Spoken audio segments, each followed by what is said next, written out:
This week on the Racing Insiders, we go to Indianapolis. We get chatter from the Grand Am paddock about new rules that are going to govern United Sports Car racing next year. We've got more on the race at Indianapolis, the Rolex race and the Continental Tire race. An exclusive interview with Bryan Sellers, who won the Continental Tire race at Indianapolis. We've got Rally America. We've got Super GT. And are you kidding me? We're going to hear a little bit about what's going on in our minds.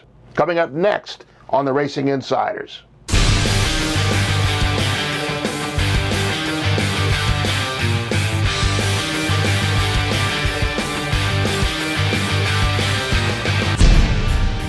Welcome back to another edition of the Racing Insiders, the only weekly show broadcast in America where you can get sports car information when you want it. I'm Bill Wood in Los Angeles. Jim Daniels is in Memphis, Tennessee. And Peter Keene is on assignment in Indianapolis. He's in downtown Indy right now with special cameras after the Rolex race this past weekend.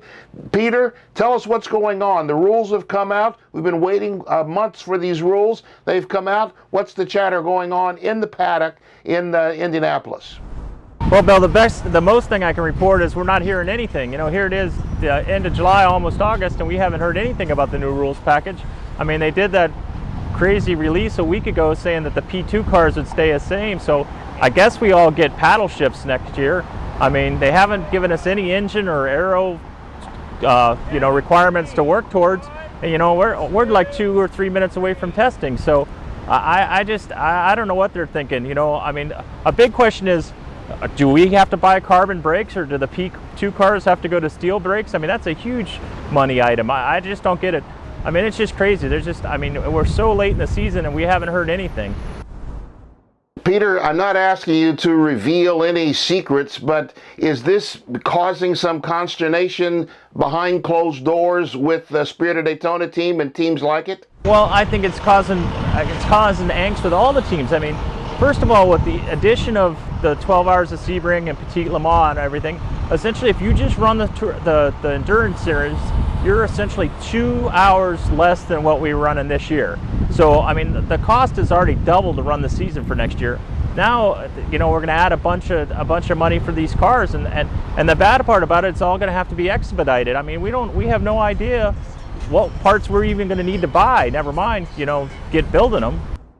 That's Peter Keene from the Grand Am paddock in Indianapolis. Jim, you've got a different viewpoint, I think, from what we just heard from Peter. Hey, we got a great editing crew here on the Racing Insiders. I hope they could put a 10-foot pole behind me, because that's what I'm thinking in my head about touching that subject. But I will say this. You got to follow Jordan 10 Taylor on Twitter, because he's on Twitter and he's not really saying anything about this balance of performance, not having any rules. He's just talking about how better the DP race is than any P2 race.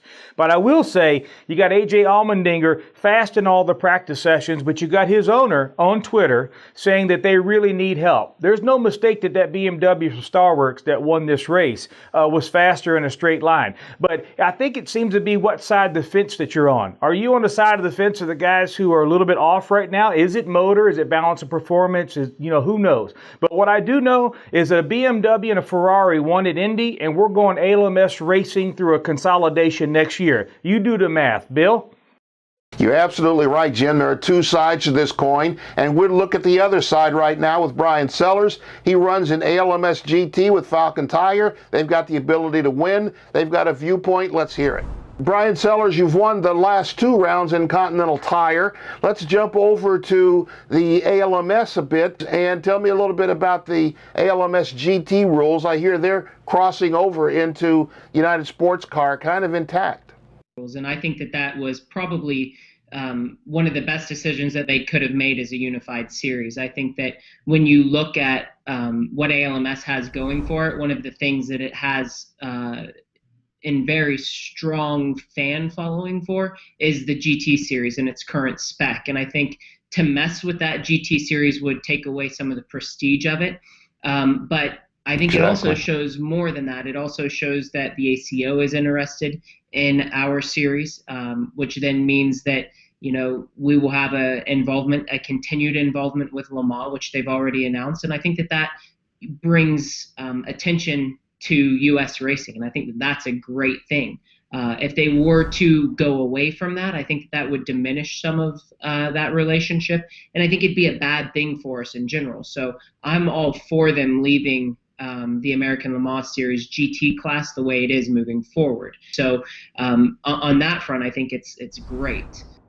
We'll have more from Bryan in the next segment when we talk about the race at Indianapolis, the Rolex and Continental Tire race that Bryan won. Racing Insiders will be right back after this. Let us know what you think about what the Racing Insiders have to say. Tell us on Facebook and Twitter.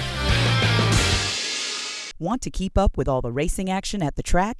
Well, download the new GoRacingTV iPhone and Android app. And remember to like us on Facebook and follow us on Twitter.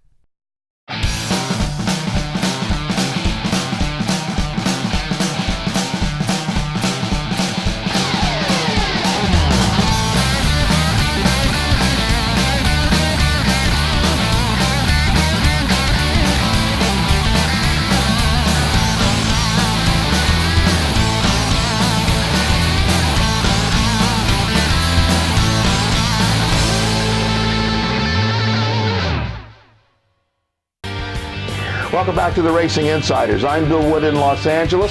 Jim Daniels is in Memphis, Tennessee. Right now, let's go back to Bryan Sellers. You heard a little bit from him in the last segment. He has won the last 2 rounds of the Continental Tire Sports Car Challenge at the Glen and in Indianapolis this past weekend. Bryan, congratulations.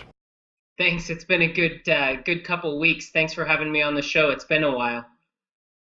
It's good to see you at the front of the line. In ALMS, you win once or twice a year, but tell me the difference between ALMS and Continental Tire, besides the obvious, you're in high-tech Porsche versus a production-based BMW. Well, believe it or not, there's a lot more similarities than there is differences between the two series, and I would say some of those things just are basically the competition level of the two and the level of the teams involved in both series. Anytime you win a race, it's difficult, and especially I would say in ALMS and especially in Continental Challenge, the competition level is so deep that on any given day you have easily 10 to 12 cars that can win. So to hit those races correctly and to be able to win those races, you have to make sure you're on point the entire time. You have to have the pit stops right, you have to have good strategy, and then of course as drivers we have to be on our A game, because if we're not, someone else will be. Are you on a roll right now? Is the team on a roll, or you just manage, the cards are coming up right and you're hitting every time? I think it's both. I mean, I'm a big believer in momentum, and I like to think that once you get things rolling your way and you get the confidence of everyone coming together, it's hard to slow that combination down. But I also think the cards have fallen in our favor a little bit, for sure. We've been strong for the past 2 years. We've led a lot of sessions. We've been fastest in a lot of races, and we finished on the podium a couple times. We just haven't been able to get it to all click. And these last 2 races are what we should have seen more of in the last couple years, you know, just everything kind of coming together when it needed to. So I don't want to say it's all luck, because there's a lot of preparation and a lot of commitment that goes into the Fall-Line Motorsports program. But everybody knows in racing, you certainly need luck and preparation to go your way. Bryan Sellers, it's great to talk to you again, a fellow Buckeye. Once a Buckeye, always a Buckeye. I love that. Winner of the last 2 rounds of the Continental Tire Sports Car Challenge, and with Fall-Line Motorsports, and runs with Falken Tire in the ALMS. It's good to talk to you again, partner. You too. That was Bryan Sellers, quite the journeyman driver. Look, the guy's got 50-plus starts in ALMS with only 3 wins. He just got 3 wins or so in the Continental Tire Challenge. As a driving coach, watching this guy drive, he is benefiting for running these dog-eat-dog knockout races that the Continental Challenge GS class brings. He's getting a lot more scenario and driver awareness in those situations than he is at ALMS. It's only going to help that ALMS program, in my opinion. Bill? As we've mentioned, Peter Keene is in Indianapolis with the Spirit of Daytona team, the Grand Am weekend last weekend. Peter, what happened with the team? You didn't start off fast, and the race was pretty difficult for you, it looked like. Yeah, Bill, it was kind of a tough weekend. You know, we rolled off the truck. We were just out of the box, and we fought real hard on Thursday to try and get back there, and we really didn't even find a good setup until Friday, but, you know, for the race. And it was just a tough weekend. A team worked extremely hard to try and get the car, you know, to perform well. You know, Ricky did really well in the race. He led some laps. He was unbelievable on the restarts. There's a bunch of cautions, and Ricky just killed them on the restarts. It was amazing to watch that kid run down into turn one and pass so many cars. But the team fought hard. The pit stops were amazing too. We were the fastest pit crew back to being the fastest pit crew on pit road this weekend. I mean, we gained so many spots on pit road, and Ricky passed them into turn one.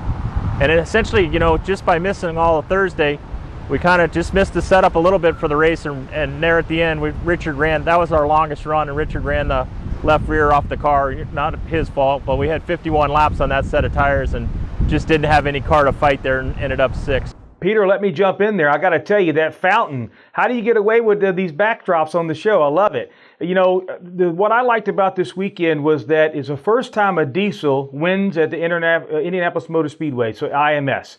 Mazda did it, and you would believe as long as this has been going, they've had ground effects cars, jet cars, every kind of car at Indianapolis, first diesel to win. More importantly, or as important, is that Ferrari win. These guys have been knocking on the door for quite some time. Everyone out there who follows me on Twitter knows how I feel about the balance of performance, but these guys actually got it done behind the wheel. Lap times and segment times were stellar. Peter, more specifically to you, you getting to work with Ricky Taylor. He's one of the most prolific up-and-coming drivers, has a family pedigree that's not questionable. What it's like to work with this young man?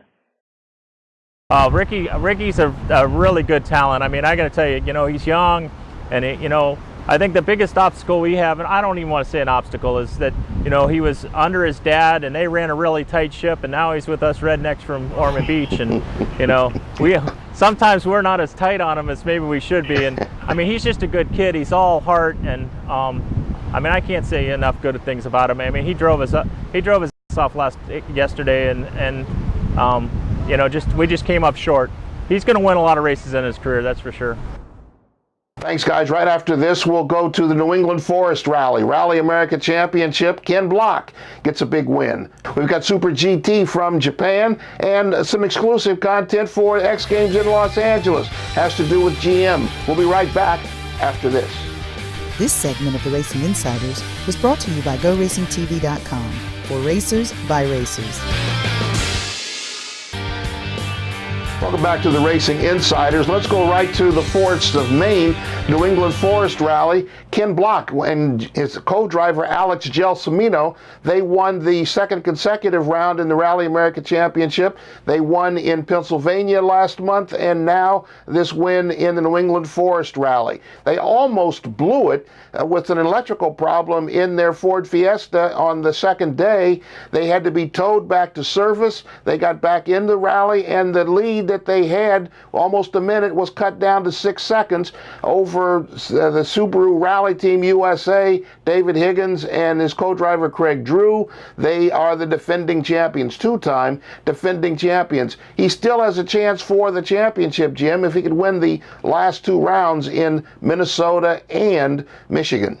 Well, look, Bill, if you agreed with me instead of disagreed when we was talking about that New Hampshire Rallycross race, I think if those races were longer, this cat would have won. This is my favorite driver, and he proves why. And we get out on a regular Rally America circuit, and you watch the guy. He's the best driver that there is in the field. I think that those rally crosses, he's kicking himself, but he's been in New England, up in the Northeast, just set that on fire. Anyone who likes this form of racing's got to watch this guy, Bill. Let's go to Japan right now to talk about the Super GT. Honda won both the GT 500 and the GT 300 rounds.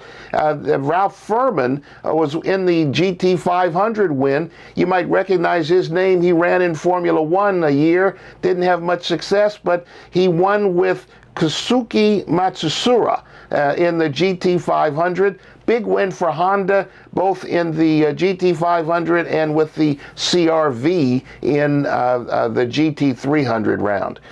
Let's go finally to what could be an exclusive story for us. We talked to Pat Morrow a couple of months ago with the GM program that was announced for Global Rallycross. Now we find out that after testing, Pat's not going to be able to be at X Games. He decided not to come west to X Games from Ohio, where his shop is based. He's going to join the championship in Atlanta, run the last 3 rounds in Atlanta, Charlotte, and Las Vegas. Jim, you've been in a situation where you're trying to make the ends meet, and you can't go to an event without spares, and that's what he told me. He needs spares, just a lot of work to be ready to go to a championship round like the X Games Los Angeles. Yeah, there's common ground among these factory programs. I had a factory program in 04, 07, been driving for the factory since 08 with Mazda. And here's the deal. They don't want you to show up at a race you don't have a likelihood to succeed. And to have a likelihood to succeed, you have got to have a complete spares parts program, which would include even a spare car and availability of a tub at least. And so you just don't run a manufacturer's effort in a high-profile event like the X Games if you're not bringing your A game. And your A game means you have to have parts supply. And you can't just snap your fingers and have parts. These things have pipelines, they have downstream vendors, and apparently that's not what he had in place. Wise decision about from GM and this team to make sure they do not go to an event until they can put their best foot forward. And let's face it, in that kind of racing, you need spares, Bill. You do need spares. It's the rough and tumble world of rallycross. It's like a roller derby sometimes. They're banging into each other. He tells me that GM is happy with what they're doing. They tested this week, and they're going to be ready at Atlanta. Coming up next, Are You Kidding Me? What's going on in our heads? And you'll be surprised what's coming up from us. Grand Am people may not be. We'll be right back. This segment was brought to you by the Sports Car Club of America.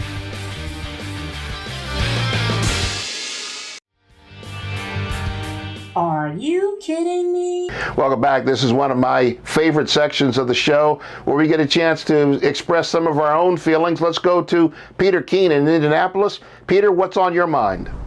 All right, Bill, I got to tell you, this is my Are You Kidding Me? I cannot believe the Grand Am does not have rules out yet. Here it is August, and we have no rules or United Sports Car Racing. And then the funny part about it is, here we go with the Ganassi team again. You know, the BMWs get a brand new motor and gearbox package for this weekend, untested. So now they got a 4.5 liter V8 with a 6-speed that can rev to 8,300. And I mean, they had 4 or 5 miles an hour on us at the straightaway this weekend. It's ridiculous. Here they get a whole new engine package, and we don't even know what the engine rules are for next year. I guess I don't know if that's their engine for next year, or they just feel the Ganassi boys are down. They got to give them another championship. My Are You Kidding Me is, how, you know, we had good parity. How the heck did the BMW guys get a new motor this late in the season, and none of the rest of us know what's going to happen for next year? Well, obviously, Peter, you need to go get a 4.5 liter V8 from Chevrolet. This is Peter Keene. Let's go over to Jim Daniels and see what he has to think. Hey, I just want to talk about millions of people on Twitter and Rubens Barrichello, the 5th place car this weekend. Hardly any chatter other than a couple of bylines on our websites that we follow, but millions of people following him this weekend. If he would have had this is Rubens Barrichello, Formula One standout. I think he still has a record, the most starts in Formula One. If not, he's done a lot of Formula One starts. Loved it the whole world over. Comes in, and I'd have to say he kicked blank. If he'd have got a late race yellow, or if he'd have done a few more of these races to understand the strategy, he'd be a standout. And you know what I didn't hear from him, Bill? I did not hear balance or performance, merger, nothing. The guy came in like A.J. Allmendinger. He did his job on the track. He did an excellent job. Could have won this race, much like A.J. could have if he wouldn't have had his snafu. And you know, no drama other than let's race, guys. Bill? That's absolutely true. No drama, just racing. I want to talk about, are you kidding me, Ken Block in the New England Forest Rally. He's running that rally so many times, and he gets a chance to win it finally. And he's got a chance at a championship. He started the season hoping for a championship to try to concentrate on one national title that he could take him to the world stage where he competes all the time with his Gymkhanas and the World Rally Championship. He won the rally, had to come back from electrical problems. Are you kidding me? Ken Block is becoming a rally driver, not just a guy who goes fast in the woods. I think that's a good thing. When we come back, some closing thoughts. here on the Racing Insiders. We'll be right back.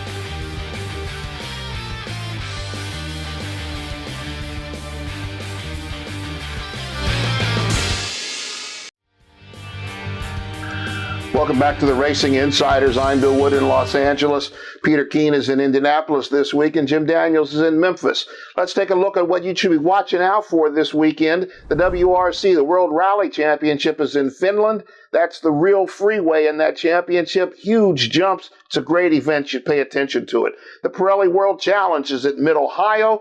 The Global Rallycross is at X Games. And on the track where it started, by the way, in Irwindale. And the DTM is in Moscow. That's what's going on the calendar this weekend. Peter, what's going on in your mind? What do you have planned for this weekend? We just got a weekend off coming up, Bill, getting ready to, for Road America and then Kansas back-to-back.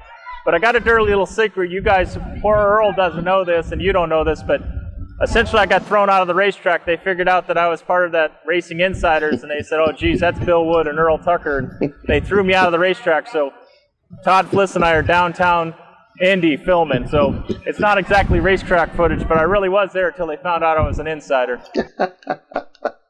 Peter Keene. Jim Daniels, you got an answer for that? Hey, I'm going to be glued to that live stream of the Pirelli World Challenge race, and I'm inviting all of our fans, which we do this show for you guys. Join me at JimDaniels_JD. I tweet most every lap. Maybe you'll agree, maybe you disagree, but it'll be fun on Twitter. Bill? You should pay attention to what's going on at X Games. Ken Block is going to have the Gymkhana Grid on Saturday and the Global Rallycross on Sunday. Promises to be a lot of action, a lot of activity. Pay attention. It's going to be a good weekend. X Games, Los Angeles. That's our show for this week. I'm Bill Wood in Los Angeles. Peter Keene is in Indianapolis this week, and Jim Daniels is in Memphis. For the three of them, want to invite you back next week. Come back with us, the Racing Insiders. Until then, take care of each other, respect each other. Peace.